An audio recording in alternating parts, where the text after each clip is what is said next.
It's the Morning Sports Report here on TribLIVE Radio, brought to you by our good friends at Cash and Culture. 4 stores in Western PA, Westmoreland Mall, Century 3, North Huntington, and Bell Vernon. Online at cashandculture.com, your pop culture and retro gaming headquarters. The Steelers won a game, 19-16. Not that anybody cares on the final scores in preseason games, but pretty fantastic. Fantastic's too strong of a word. A pretty good first quarter. That's all that really matters with the starters getting out of there quick.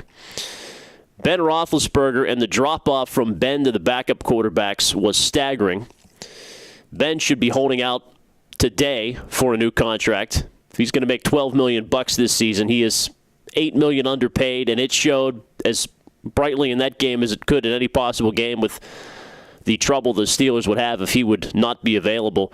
Landry Jones getting a lot of time, 4 series, and coming up with pretty much bupkis in terms of moving the football, and Bruce Gradkowski looking a little rough around the edges as well.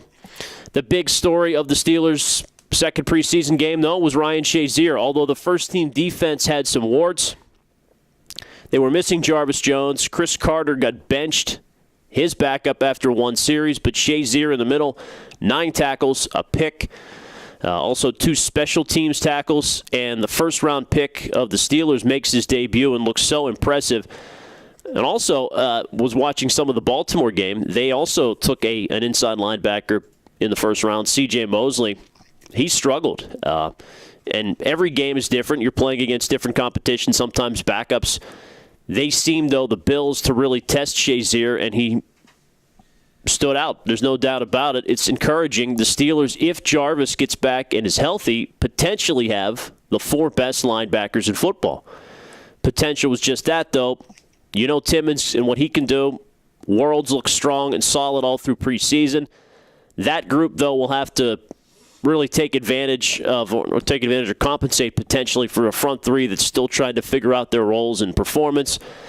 And in the end, the offense is going to have to carry this D as they get a little bit better from week to week. But another good test this week with the Philadelphia Eagles on Thursday and their electric potential offense as well. So I think this will be a fun week to see where the Steelers' defense can go. And the offense, the only concern that I would have coming out of that game is, in a game that featured a lot of no-huddle, and one that featured Will Johnson, did not feature Will Johnson, their fullback, so they got away from the run game a little bit. When they did run, they struggled compared to game 1.